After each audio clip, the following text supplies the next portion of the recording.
So, good morning. I'm so happy to see everybody here. So this is going to be kind of like Dr. Trustle's presentation part 2.0. So I'm going to kind of pick up where she left off and make some connections to some of the things that she talked about. But specifically, I will be going in depth to the skills that are specific to reading in the content areas. And this is applicable to children in the kindergarten classroom all the way up to the high school classroom. So the strategies are not specific to a particular grade level. They are very global, but they are things that we should be incorporating into our reading instruction and our content instruction. And you'll see that I have just a note here on the slides. There are tons of hyperlinks throughout this presentation, so that when you open it up in the live binder, click on images, click around, you're going to see additional resources that are linked throughout. So I'm going to start with an activity. I'm going to put up a slide quickly, just for a couple of minutes, and I want you to tell me, what do you think that this text says? Oh, we have a taker in the back. Mary had a little lamb, Mary had a little lamb. That's amazing. How do you know that? I teach pre-K. Okay, well, she teaches pre-K. But also, how did you know that? Sounded out, just kind of, background knowledge of song prayer too. So. Yeah, you kind of looked at it and you're like, there's something familiar about that, right? So you might not know that lambda is lamb, but it is, and you go, oh, that kind of looks like lamb, and the patterning and things, there were some clues there that linked to something that you already knew that helped you figure this out. All right, so that was an easy one. How about this one? This is actually Greek, by the way. No, but great guess. Not also how to marry a lamb. So if you know it holds, and I'm going to give the rest of you one more clue, but I see some of you already know. Okay, did that help? All right, so I have the same questions for you then. How did you know? What helped you figure that out? Some of you that got it right away. How did you know that was Twinkle Twinkle right away? The pattern. You saw the visual pattern. You said, oh, that is totally Twinkle Twinkle Little Star. You're familiar with it. For those of you that needed the hint, how did that hint help you? Did it help? I hope it helped you, yes. Well, we were working with a nursery right before, so we were doing a song, like a childhood song, so then I'm like, oh, star, little star. It's gotta be, right? So again, you had that schema of we're talking in this context of this type of text, this type of genre, and maybe you couldn't use the tools you had to figure it out without that text feature, but just putting up that little visual cue triggered your schema to say, oh, I know this is Twinkle Twinkle Little Star. Even though I don't think, does anybody in here read Greek? Okay, that was a safe bet. Okay, I'm glad that I picked that language over others. So if you would have seen this out of context, if you would have seen this somewhere else, it would have been a lot more difficult for you to decipher it because you wouldn't have had that schema, that background knowledge, and those visual connectors to help you with that. So what you're essentially doing while you're reading new text, while you're being approached with new text, is you're doing a skill called fast mapping. How many of you guys have heard of that skill before? Fantastic. So we're actually going to do an exercise to give you the experience of what fast mapping is like. So this is essentially what the students in your classroom are doing all the time when they're interacting with text. So let's take a little text. This is my friend the Snurk. Some of my Flagler students recognize this from EDD 470. This is my friend the Snurk, and my Snurk walks on flaxes. How many flaxes does my Snurk have? 6. How did you know that? Because you walk on them. Have you ever met a Snurk before? Unless you're in my EDD 470 class. Has anybody ever met a Snurk before? No, but you could figure that out because you had enough information. Let's try a couple others. Snurks have twice as many flaxes as ampelinks. Where are the ampelinks? Can you show me real quick? Give me a visual cue. Right up here, right here. Ampelinks are right up here. Fantastic. Did you guys do what ampelinks were before you came in today? No, you guys are doing a fabulous job with fast mapping. Okay, snurks are covered with garzlum. Garzlum is like fur. You guys are acing this. I love this. All right. Like dogs, snurks can wag their pangiers. Where's the pangier? guys are fabulous. You're gonna get an A+. Do you think snurks can be spooche? Why or why not? Well, wait a minute now. Not enough information. Why? You guys did such a fabulous job. Say that again? There's no context clues. Okay, what else is missing? You gotta go a little bit louder for me. I think I heard schema. There's no schema. You don't have a schema for this, and you don't have enough language for this. There is too much stuff here that you can't connect to, right? So what is the point? The point is that this is what your kiddos are doing every single day when they are dealing with English text, particularly when we're dealing with text in the content areas. Our kiddos seem to do okay with narrative text structures. Once upon a time, there was a lovely princess. I just came from Disney World. Lovely Princess Cinderella, marry your Prince Charming, XYZ. We are very familiar with that structure. Students have a lot of schema. They have a lot of experiences. They can make a lot of connections because they can predict what the next part of the story is. The problem is when we get into expository or content text, those structures, they're completely different from what our children are used to, even in ASL. So when we think about ASL storytelling, kids do their narrative ASL storytelling, and it follows this fabulous narrative, predictable structure. But then when we ask them to give an academic presentation, it's like, oh my God, how do I do this? What is the structure? So if we don't embed enough of experiences with expository and content structure for our students to develop a schema so that they can make predictions just like you did in your fast mapping exercise. So we're going to talk today about content reading specifically. So a lot of these skills are not necessarily broadly applied like the Big Five. These are skills that are specific to content reading. And so when I say content reading, what do I mean? I'm talking about textbooks, I'm talking about articles, print news, anything that's expository. So this is something that we need to really focus on and integrate into our classes. When we think about what content reading is, it requires additional skills. So as Dr. Trussell mentioned in her presentation this afternoon, it's about teaching students how to read like the expert in that area. If you're a mathematician and you are reading math text, you need to know how to read math books and what's important in a math book for the purposes of your content.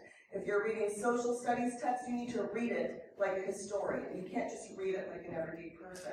You need to know what are the skills that you need to hone in on, and where you are going to pull the most important pieces of that information so that you can comprehend. So this is what we know. The research tells us, and this is not just deaf ed, this is all across education, we are not doing a good job as teachers in general of teaching reading as it connects to the content areas. Content teachers still, even though we are, with the parades and the signs and the balloons and we're telling everybody, if you're a content teacher, you should be teaching reading, even though we say that, teachers are still not doing that. For what reason? We don't know. Perhaps that they don't know the strategies that they need to integrate that, or perhaps they think that they're teaching reading, but they're not necessarily providing those skills. And so we have to understand also that reading content text is much more than being able to decode. It goes much further beyond those Big Five skills that we need to focus on just for reading comprehension in general. We also know that once a text becomes learning to read, so that's about the infamous 4.0 reading level that we all freak out about all the time, that's usually when that happens. When we stop learning to read and we start reading to learn, there's a thing called the 4th grade slump. And there's a reason for that, is because your skill set completely shifts from decoding and comprehending to decoding and comprehending and also learning new information to add to the information I already know, which requires a whole different subset of skills as well. So in order to combat this 4th grade slump, in order to move us past that fourth grade reading level difficulty, we actually need to explicitly teach those skills to help bring them past that 4.0. So when we think about what's the problem in deaf education, we know the current statistics. So here are some of the statistics you've probably seen a bunch of times, but what I think is important to focus on here is 5% of our deaf and hard of hearing children are reading at or above the same reading level as their hearing peers. But I want you to understand what that really means. So when I say at or above the same level of their hearing peers, what does that mean? Does that mean reading at a 12th grade reading level? No. What is the average reading level of a high school graduate in the United States of America, approximately? So some people will say as low as 5th, but it's about 6th to 7th grade reading level. So the average reading level of the average high school American kiddo reads at about a 6th or 7th grade level, and only 5% of our deaf and hard of hearing students are achieving a 6th or 7th grade level. Certainly, there are students that get above that, but we also know that we have a critical mass of students below that, and that 4th grade reading level is one of those kind of areas, that red flag area, to say perhaps we need to get some strategies to pull them across that particular reading level.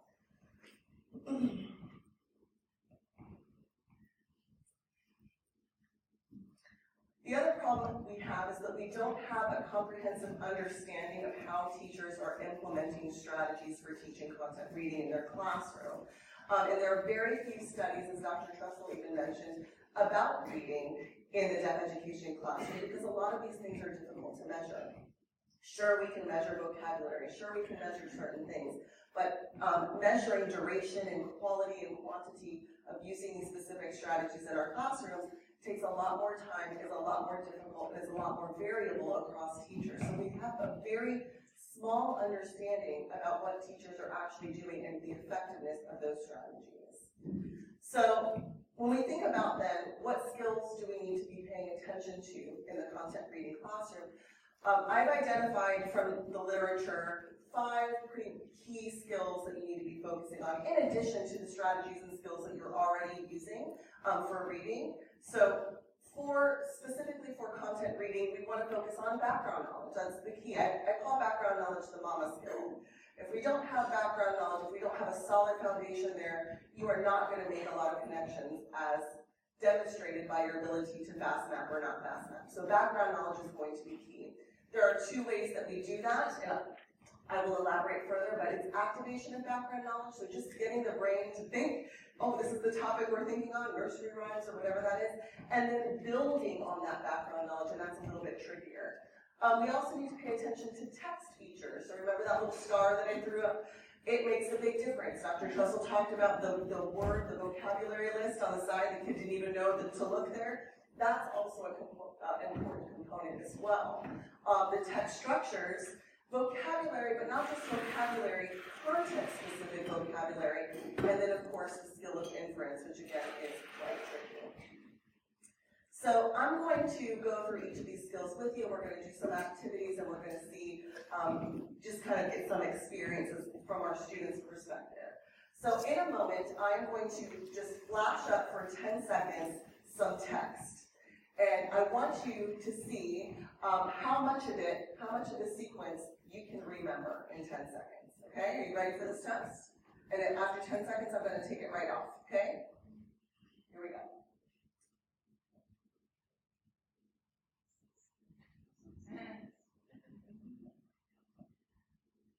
Okay, how'd you do? You think you got them all? You can't do this at a room full of teachers because you all have the strategies. All right. Write down or try to remember how much you got down.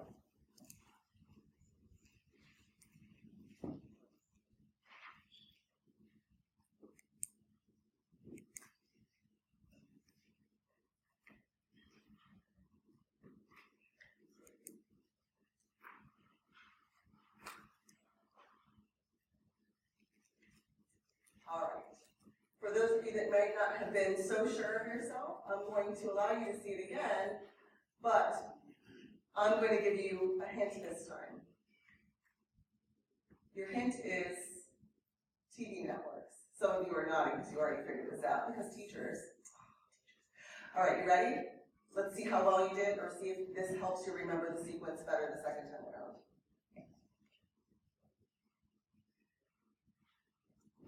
Were the patterns revealed more clearly once I gave you the hint? So again, we can see this is the power of activating background knowledge. When we just give that little hint of, this is what I want you to focus on, or this is what we're going to talk about, and it can be as simple as saying, today we're going to talk about presidents. How many of you guys know what a president is? That's it, that's all you have to do. That took, what, 3 seconds to do that? So as long as we can make sure that we are activating students' background knowledge before we're jumping into any type of topic, to give their brains a second to focus in, we can see that now their ability to make connections, to understand and to retain some of this information is going to be a lot easier. When we activate background knowledge, this is what we're doing for our students. We're helping them process information more efficiently. We're reducing cognitive load. Cognitive load is something we talk about a lot in DHH, right? Because our students are not only processing content, they're processing language, they're visual fatigue. There are so many things that are going on with our students. Why are we going to make their brain work anymore? Why don't we reduce cognitive load where we can? It also helps students get more into that working memory, just like that activity that you just did. And activating background knowledge helps make learning the content easier. Now, the second part of background knowledge, and once you've activated it, which takes a hot second, the next part is you have to build on their background knowledge before you can just start going crazy into content or reading a text or approaching a text. So there are 2 ways to do this. There are direct methods, which are expensive. Then there are indirect, and also take a long time, right, and a lot of fighting. And there are indirect methods that are cheap and easy. And guess what? It doesn't matter which one you use. You can use direct methods, you can use indirect methods. They're equally as successful. So don't feel like you have to do the big, giant, huge, expensive field trip to the zoo to help build students' background knowledge. You can do it with a think aloud. You can do it with showing some, you can do a virtual field trip to the zoo. Get some pictures of giraffes, guys, and stick them up on a PowerPoint. And you can be the zookeeper or whatever and go through all of those things. And it is just as effective for students. So keeping that in mind. And if you want some additional strategies on building, there's a link right here to Fisher and Frey that will give you some additional strategies. Also, too, we need to increase the intensity of how we are building our background knowledge. So we give them experiences, we give them think alouds, we help them make connections through discussions, but we also have to help them build background knowledge and make connections between texts and between their own real-world experiences. So when you are approaching the use of content texts in your classroom, you might have multiple texts on the same topic or multiple articles on the same topic. So as students are reading these texts, they can start making connections across texts. But then more importantly is we eventually want them to get to a place where they're reading and making connections to their actual own lives, that text-to-world connection. And again, that's what's going to keep things in their working memory, and that's what's going to help them to fill in some of those gaps. So we're going to do some practice. So hopefully, most of you, and you might have to share, have this text here, the deep ocean. This is actually part of a series of free texts that you can get through Focus Books, and I can provide that link for you as well, but this text is also linked in this presentation.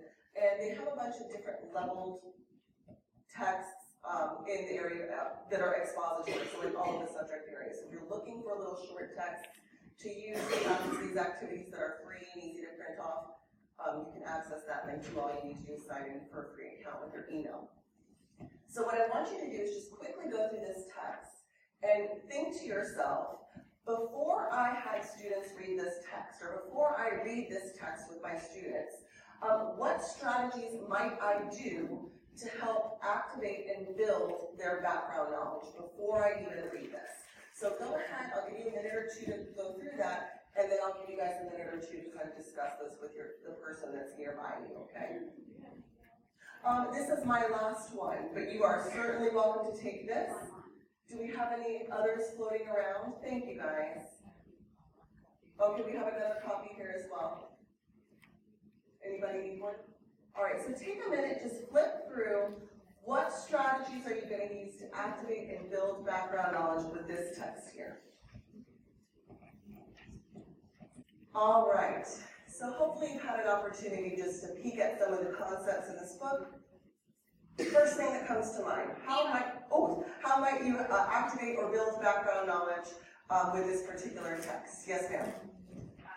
I was going to say taking there's one part in Finding Nemo, I teach kids through too. Okay. That they're in the deep, deep ocean and with the crazy fish, what is that thing called? An anglerfish? I never remember the name of it. With the light bulb. yeah. And by the way, this is a K through 2 text. Hey, there you go. So if you teach K2, this is a good one to use with them. Taking a little clip from Finding Nemo. Most of the kids are going to have already had experience, and they're going to be able to expand and have a great big discussion about that crazy anglerfish in Finding Nemo and all of the other language expansion things you can use. That you can have a discussion, and then you can say, okay, guys, now we're going to read this fabulous book about other crazy fish that live in the deep, deep ocean. So they kind of get a sense of what that's like, right? So that's a really easy, cheap way of doing it. That's what, like a 1-minute clip that you can use for your students. What else might we do? Yes, ma'am. Do a picture walk.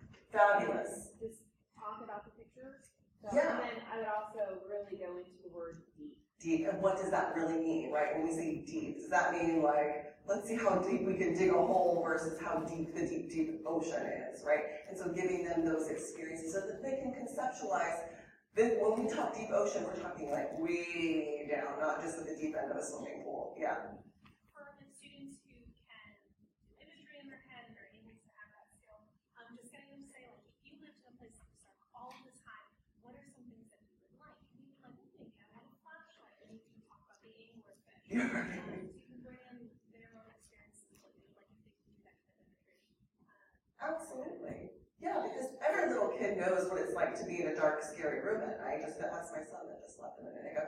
Right? Does not like that. And so they know what those experiences are, and they can bring in some of those ideas. So fantastic. So it didn't take you very long to come up with some strategies. For that, it's just that we have to take the time to do that before we introduce the text. The next skill in content reading is that text features, right? And so text features are kind of like a funny skill. Howell and Luckner did a study a couple of, well actually, oh my gosh, it's like a decade ago now. They studied one 6th grade student that was in the mainstream setting who was doing great, but was having difficulty in science. She wasn't able to finish her science homework, she was falling behind in the content, she was getting really frustrated, she didn't know what to do.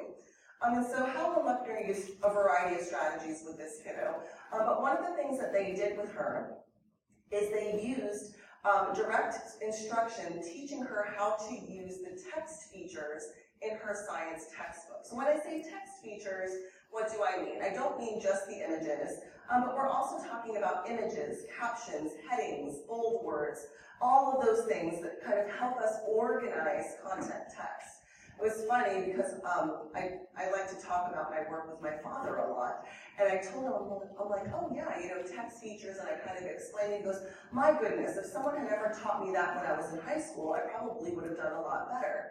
Because the thing is that students might know how to read, but they might not know how to navigate something that's not in a format that they're used to, narrative format. And so we need to teach them how to use the tools that are spread all around. So Howell and Luckner taught this young lady in 6th grade, essentially how to use the headings above each of the sections to help her find the information she needed to answer the comprehension questions, which was her assignment. Because what she was doing was, she would read the question and go back to the beginning of the chapter and start reading the whole chapter until she found the right answer. We've seen our kids do this, right? Find the answer to this, where do they start? Right at the beginning. So if we can teach them how to use the tools that are already there for them, now they don't have to go all the way back to the beginning. They can find approximately where that information is by using the features to guide them. Or sometimes that information is not in the text at all. We know that with expository text. Sometimes that text is outside of where we're really reading and looking in that narrative chunk. And so they might need to explore charts and graphs and pictures and so forth to find that information. So again, it's more about just bringing it to their attention and teaching them how to use that information as they're reading content text. So real quick then, I want you to go through and identify a couple of text features that you might bring to your students' attention if you were to use this book in your classroom. I'll give you guys a couple minutes to do that. All right, guys. What kind of text features did you notice in this particular text? Yes, ma'am. Headings and subheadings. Headings and subheadings all over the place in this kindergarten through second grade text, right? And so how might we do that? What might we say to our kindergartners with these headings and subheadings? Any ideas or thoughts about what you might say to them? Why is it important or why they should even look at them? You might say, oh, look at that, yeah. Because like the main idea is going to be there. Our kiddos understand main idea, or we're teaching at least in K2 main idea. You can say those headings are kind of like the main ideas of all of these sections. And so that can kind of help us know what this section is about. Yes, ma'am? I taught it as the cheating way of where to find it. I love that. And when you tell kids that they're cheating, like this is the cheat shortcut, they love that too, right? So like, oh, there's a short way, there's a cheating way to find this information or to know the main idea. They're going to be motivated to say, okay, yeah, let's see if I can find that. And it's, again, going to reduce their cognitive load while they're approaching this text. So just being aware of those text features is going to make a huge difference. Specific evidence-based strategies, we know we don't really have these yet, but it doesn't mean that you can't start implementing this because we know that if we bring it to their attention and they know that they're there, then we can start teaching them how to use them, and that will lead to better comprehension. All right, the next skill, text structure. We don't know a lot about in terms of strategies, evidence-based, but we do know that it's important.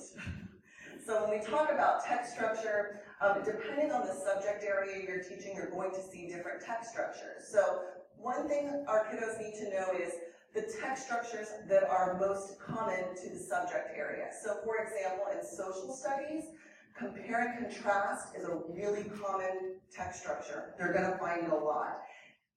Sequence, what happened first, second, third, that's going to happen a lot. And then that, like, descriptive, let me tell you about what happened at the Alamo. Like, those descriptive structures, those are going to be the most common in social studies. So if we teach students this, like in social studies, your social studies text is probably going to be one of these three things.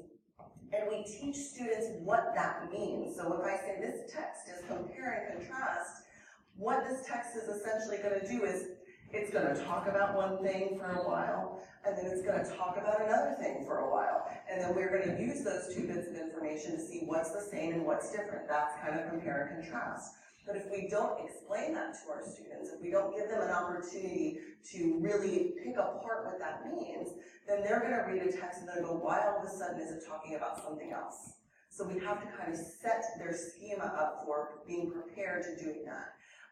Same thing for sequential. If you're going to read a social studies text, it says, well, first the soldiers came up the hill, and second, I'm making this up, this is not a real social studies thing, but we go through and we say, this is telling us what happened first, second, third, fourth, what happened in the end, then, oh, okay, they understand that what they're doing is they're following kind of like a timeline as they read, and again, that helps them make better connections as they're reading.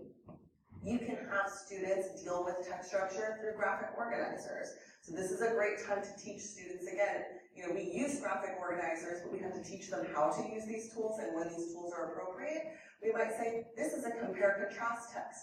What graphic organizer do you think we should use to kind of pick apart some of this information? And if they pick the Venn diagram, woohoo, we won. If they pick the first, second, third thing, we might say, well, why did you pick that? And kind of allow them to try to figure out, well, why do they think that that was a better tool, and then help mediate so that they go, oh yeah, no, maybe this is a better tool, that Venn diagram or something that's going to give them that visual information. So we don't really know how to teach this, but we know that it's important to teach it, and at the very least, just mentioning it is going to be really helpful for your students. Yeah? If we can get them to the point where they can connect that graphic organizer to that kind of text, and then when they're on a task, if they can draw, like sketch out that graphic organizer and make notes as they're reading, they would be so successful. Absolutely, right? And it's when we read, it's all really about organizing the information. I remember the first time I learned how to change my oil, because I had to, and I was like, oh my god, how do I do this? I'm like online and trying to figure out how do you change your oil without like breaking your car. And so the information was so foreign to me, but once I figured out like, oh, okay, this is how that information is organized, these are the key things, this is what I really need to focus on, I was able to take text and language and stuff that was really not familiar to me in my everyday conversations, organize it in a way that made sense, and then I go, oh yes, now I completely understand what the steps to changing my oil are. So again, it's about helping students organize this information. You've probably heard the term executive functioning at some point. We talk about this a lot in Def Ed. That's the ability to kind of take all of this information, make sense of it, and organize it in your head. Well, doing stuff like this is helping to support the development of executive functioning skills. We want students not to be overwhelmed when they see a text like this and go, oh my gosh, there's so many words I don't know. We want to teach them how to organize it into digestible chunks that make sense to them so that they can process this information through the reading process. So again, that's one of those connections where writing and reading kind of go hand in hand as well when we're using graphic organizers. So again, evidence-based strategies, but what I say to you is, at the very least, identify with your students those text structures, and if you even take it a step further to really analyze and pick apart and help students make those connections and decisions about how they might have a text organized or how a text is organized, that is going to even further support their ability to comprehend that information. Okay, so let's practice. What text structure do you guys think this is? Description. How do you know that? You teach fifth grade, so you just know. So what gave you an indication that this was description? I'm going through different ones and describing. So it's just kind of going through. There's no like, compare this one to that one. It's not, oh, this is the first stage of that. If this was the life cycle of a plant, it would be sequential, right? But for this particular text, it's description. And so what would we tell our students when they got this? What might we say before they even read this text, if we were going to help them with that text structure? Yeah. We're going to meet new ocean animals, and we're going to learn all about them. So here we're going to learn about one animal, and then here, which animal do you think we're going to learn about here? And you can go right to the heading, right? This one we're going to talk about the viperfish. Wow, viperfish looks pretty scary. Right, and so we're just going to go through and it's going to just explain about what the viperfish is, and then all done, and then next, gulper eagle, and then next, and it's going to talk about all the different animals. So now the students know, okay, I'm going to learn a little bit about all these different animals, and then we'll help them categorize that information as they go through. All right, the next skill is vocabulary, but in this case, for expository text, it is content vocabulary. So we know that words can change meaning depending on what subject area we are in. Can anybody think of an example of a word that we use in one subject that has a different meaning in another subject?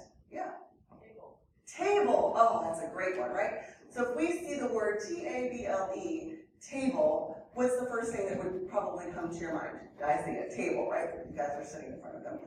But if we are in maybe perhaps math class or a social studies class, table might look different. How might we sign table? We might sign table this way. Oh, we're going to table the discussion. Look at you.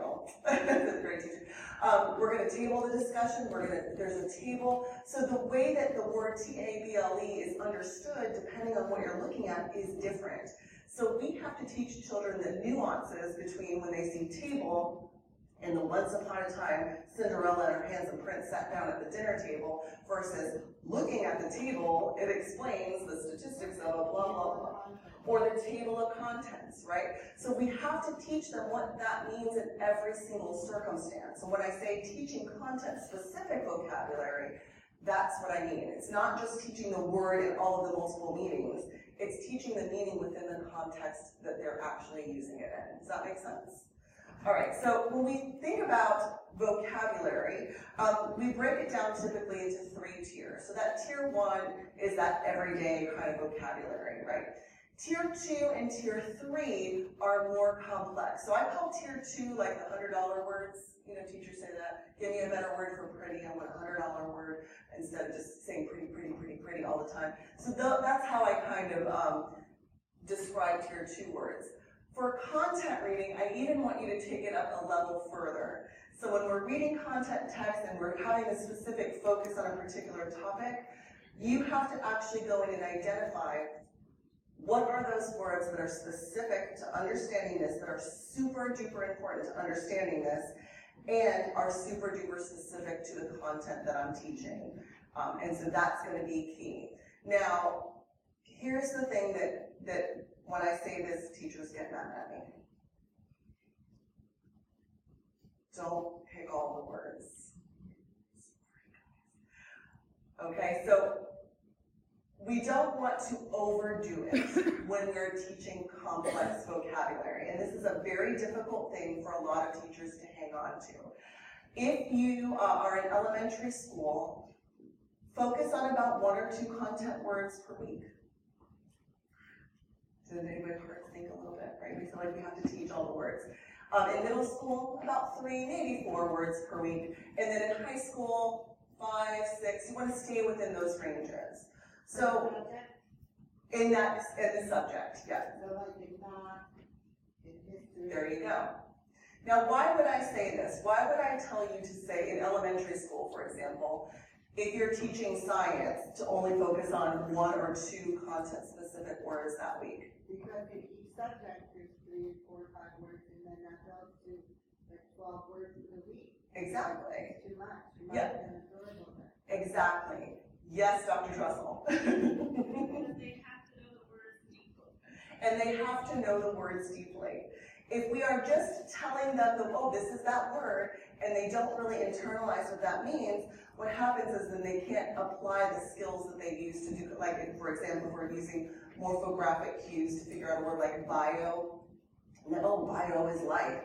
If we don't learn these words deeply, and if we don't learn these things well, 1, that they're going to forget them next time they appear, and 2, they're not going to really have an opportunity to apply that skill to learn other words within that discipline, often that have similar morpheme use. Yeah. Isn't that more support for why we should do that for thematic units? Like, because like in civics, they're learning about becoming a citizen and the history, and in reading it, they're learning about the civil rights movement. It connects more, and it cements it hard. I am an advocate of the more connections you can make and the less cognitive load that you can put on your students, the better it's going to be. Planning thematic units are not easy. They take a lot of work, but they also have to be done carefully. So I like the example that you gave. For example, you're working on the term citizenship or something, and you're doing that in social studies, and then connecting it to maybe a narrative text about the civil rights movement. That's making a pretty good connection. What we don't want to do is do false types of connections. So I said like, oh, okay, well, we're going to learn about apples this week.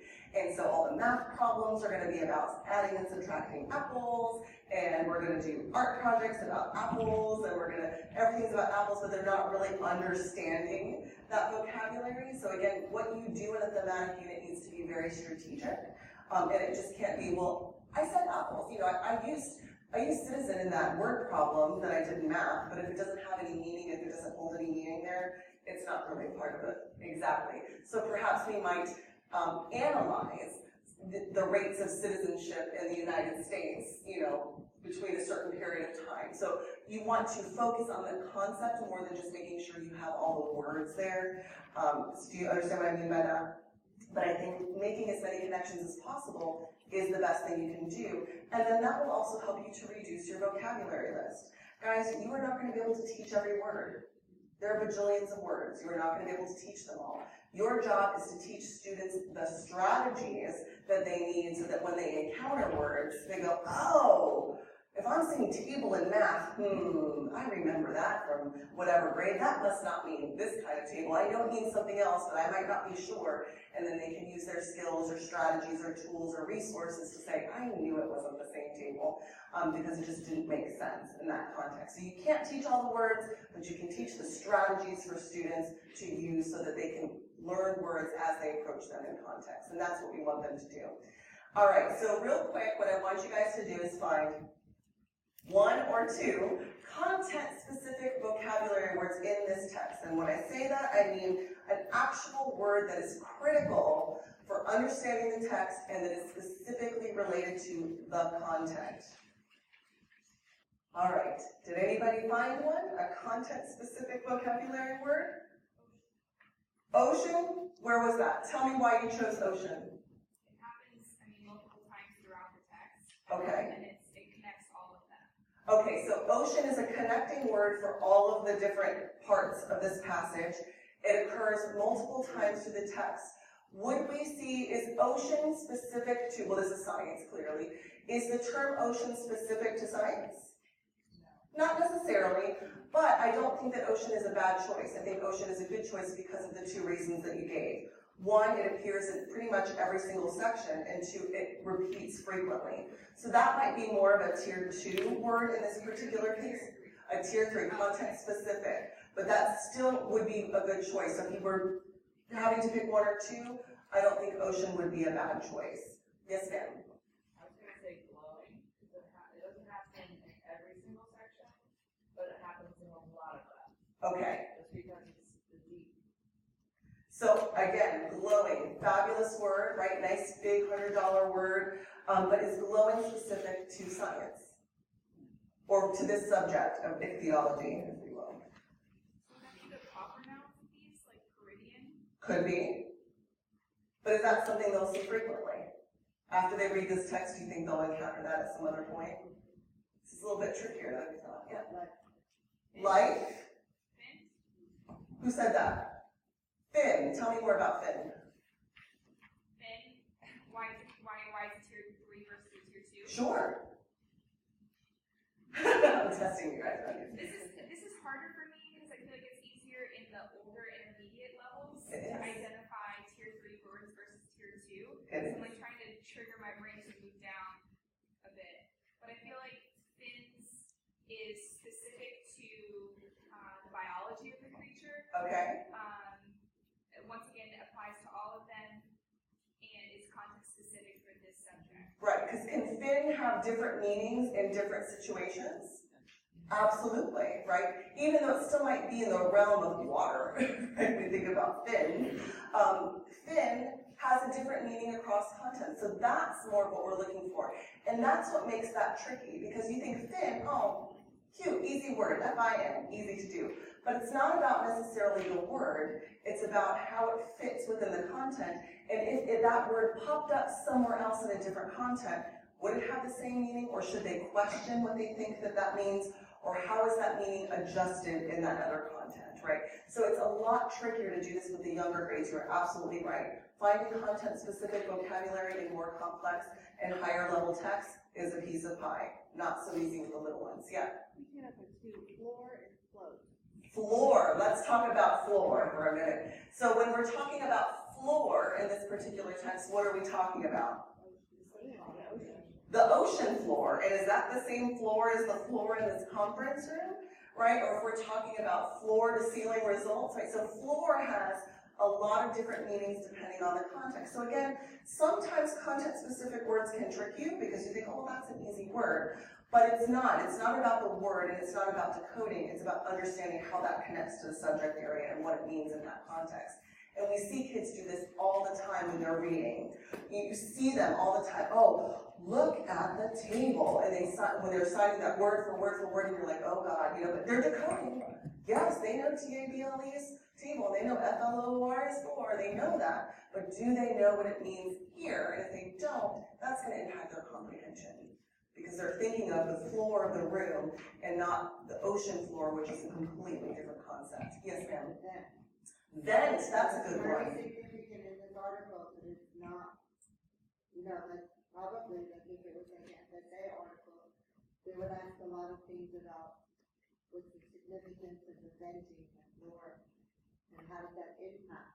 Right. And so again, that's why it's important to pick out what's critical for understanding this particular content and to help students learn to identify what those words are and how to either use strategies to figure them out or know that they need to ask, because like the ocean floor, well, they may or may not make sense to them the way they sign it, but doesn't really make sense to that particular content area. Like if they're in math and they say table, they're like, that just doesn't seem right. It can't be a table. It's got to be something else. They need to know that they need to stop, pause, and either try to figure it out, use their strategy, or ask someone to help them. Yes, ma'am? I'm wondering if I'll have my wrist slapped for this, but I've taught a lot of these multiple meaning words in isolation. And so grabbing like the word catch and spending a long time on catch. Yeah. Discussing it in sentences, and so, but once again, not based off of the text, but working on a word in isolation, so that when it says here, the vampire squid catches its prey, that they have a bank of which to choose what sign they're going to use for the word Right. catch. But once again, it's not based off of this vampire squid text. I've taught the word catch in isolation. So I don't know, I feel like maybe I've been doing that wrong. I don't think that you're doing it wrong, and I think you also need to do that. I think it needs to be a paired strategy, right? And so you're going to see the word catch come up a lot. That's a pretty high frequency word, especially in narrative text. And so when you approach it in some sort of text, let's talk about what text means here. Can you think about how we would sign catch? What are different ways to catch? And so you can use that. And then when you approach it here, you can say, remember when we talked about catch? And all of those different ways of catch, and then you can use that to activate some background knowledge. Say, come on, tell me all the signs you know for the word catch. What does that mean in baseball? What does that mean here? What do you think that means with fish? What sign might we use? So I don't think it is wrong to teach it in isolation per se, as long as you end up bringing it back to making a connection in text, so that when they see it, they're not just stuck on whatever catch they remembered in that particular discussion, but they're going, oh yes, that's right. All of these different words could mean catch. What makes sense for how a fish might do it? And again, you're making that linguistic connection. So you're not doing it wrong. I think you just need to add one more layer to what you're doing, and you're going to be doing great. All right. Moving on, because time is getting away from us. Inference. Inference. So the way that I define inference is you take some information, you put it together, new information. So I think about it like a math problem. Information plus information equals new information. And so we do this either, what we're reading is something new and we connect it to what we know. Oh, we made some new information. Or it could be two pieces of information that we read in a particular text. So there's lots of different types, and I'm going to briefly kind of explain what these are, from the very simplest level to a more complex level. So a coherence inference, we call this a text connecting inference. So if I were to say, Susie is happy, she is smiling, who is she? Susie, how do you know that? Okay, so she is the pronoun for it. Okay, we're looking, where's the noun that connects to, right? So you guys know this from a grammar perspective. But how else do you know this? Say that again? It's in the text, so it says it in the sentence before. She's happy and smiling, right? So we're making it, usually when we're happy, we're smiling. So I can make a safe bet that that sentence is related to that one. What about she? How do you, okay, so it implies female. Do all kids know that Susie is a female name? No. So if I said, Bobby is smiling, Bobby is grinning, Susie is smiling, she is happy, and I ask you, who is she? If you don't know that Susie is a girl's name, which many of our kids may not, then we don't know if it's Bobby or Susie. Right? So we have to make sure that's text information. What we know about the word she, what we know about female names, or typically female names, oh, that absolutely must be for Susie, because Susie is generally a girl's name, unless you are a boy named Sue. Or Bobby. Oops, I want to keep that in. Let's see. Okay, the next one is elaborative. So this is where you have to use information to fill in some information that might not be there. You're filling in the gaps here.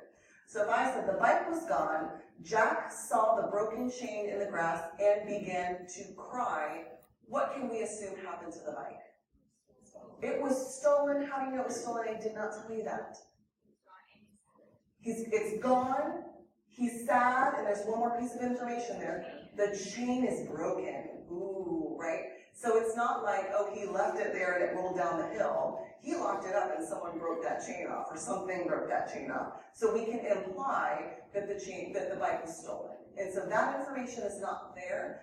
That's going to require kids to have some level of background knowledge to fill in that information. And this is where inferencing becomes more difficult. And then we get this idea of global inference, and that's having inference across text. So that's making those wide connections, like, well, why did so-and-so do something in history, or why did this happen? And understanding those connections is taking all of that information and then being able to kind of predict in a way. And that is very difficult. So when we talk about global inference, these are some of the things that we are wanting students to do. And this is what we want them to do while they're reading. Recognize author's position, consider all the information, activate their background knowledge, examine implied meaning, and identify themes and morals. That's a lot, right? And this is where we want our students to get with regards to inference. This is what we do as readers anytime we're reading something. So how do we do this? And I'm going to skip really quick. How do we do this? How do we incorporate, measure, and do inference in our classes? We have to ask them questions. So are you ready? This is some questioning data that I'm going to share with you. This is what actual teachers did in their classroom. So we have Bloom's taxonomy here, right? Remembering, understanding, applying, analyzing, evaluating, creating. We know that the bottom three are more lower order thinking, the higher three are more higher level thinking. So these levels correspond directly with Bloom's. Level 1 is your lowest tier. Level 6 is your highest tier. And I watched teachers for a very long time, for an entire instructional unit across different schools, and I tallied every time they asked a question and what level it was at. Where are teachers asking the most questions? Tier 1. Who's this? What's this? Who's this? What's this? What year? What color? Label. Tell me. Now, there's a lot of those there. Those are not bad questions. We just ask a lot of them. And there's nothing wrong with asking a lot of them because they can be formative assessment. They can make sure that our students are with us. That's not where I have the problem. I don't care if you ask 5,000 knowledge level questions. What I care about is, look it over there. And I will give you some other information. That little blip on level 6 was a technical thing. I had to put it there because a teacher interpreted a question that was on a written test. So it came through the air, so I technically had to mark it, but it was not something that was used for an instructional purpose at all. It just was stated.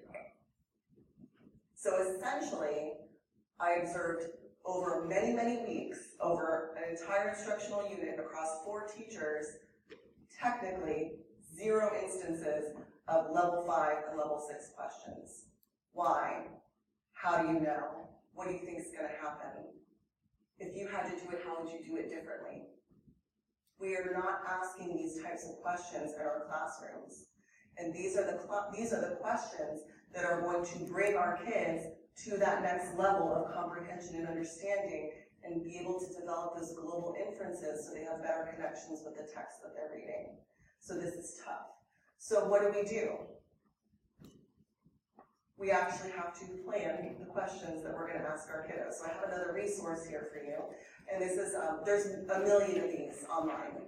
And so you can find these all over the place. This is just one that I happen to like and use in my classroom when I'm teaching my kiddos in college. But basically it tells you what sorts of verbs that you can use, what sorts of activities support each level of Bloom's that you can embed in your instruction. And Dr. Trussell said this, and I will say this, and I say this probably like 8,000 times throughout any given semester, you have to plan these out. You are not going to be able to come up with these on the fly, and if you think you are, and you think you can, if you do that, you're probably going to forget to ask them. So what I would suggest to you is in that little square in your lesson plan box, Write out a couple questions that you promise that you're going to ask yourself during that social studies lesson. Or get a post-it note and write a couple questions and stick them on your laptop when you're doing that science lesson, and make sure you ask them. Like an EQ, that essential question, absolutely. Or multiple essential questions. Now I will tell you that asking those level 5 and level 6 questions take time. So when you ask them, well, why, or how do you know, or what do you think is going to happen, you might spend 5, 10, 15, 20 minutes on that particular question with your students. And that is okay, because the more that we do it, the more that children learn how to answer that why question, because you know the first thing you're going to do is you're going to ask why, and they're going to look at you like this. Oh, I have to give her an answer. Duck.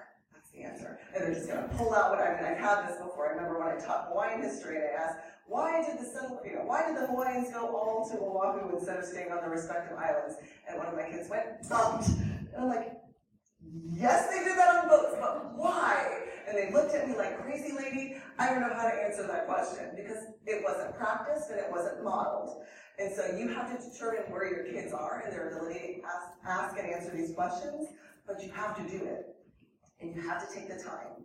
And if you take the time at the beginning, I promise you, because I've done it, if you take all that 20 minutes at the beginning of the year, what ends up happening is by the end of the year, it only takes them 5 minutes, or it only takes them 3 minutes, because now they're experienced and they have the skills that they need to actually answer those questions, and they know what to do, and then they know how to make those connections. But we have to take the time to do that. Yes, ma'am? If you use the crowd and hero like Dr. Hustle suggested, yes, you'll get all those. Yes, exactly. So there's a bajillion different tools and resources that you can use to do it. It's not that it's that, it's that you have to do it. So what you want to do is you want to make sure that you are deliberately planning this, whether you use a tool like this, whether you use some of the tools that Dr. Trushell shared. There are tools all over the place about building inference skills and asking questions in your classroom.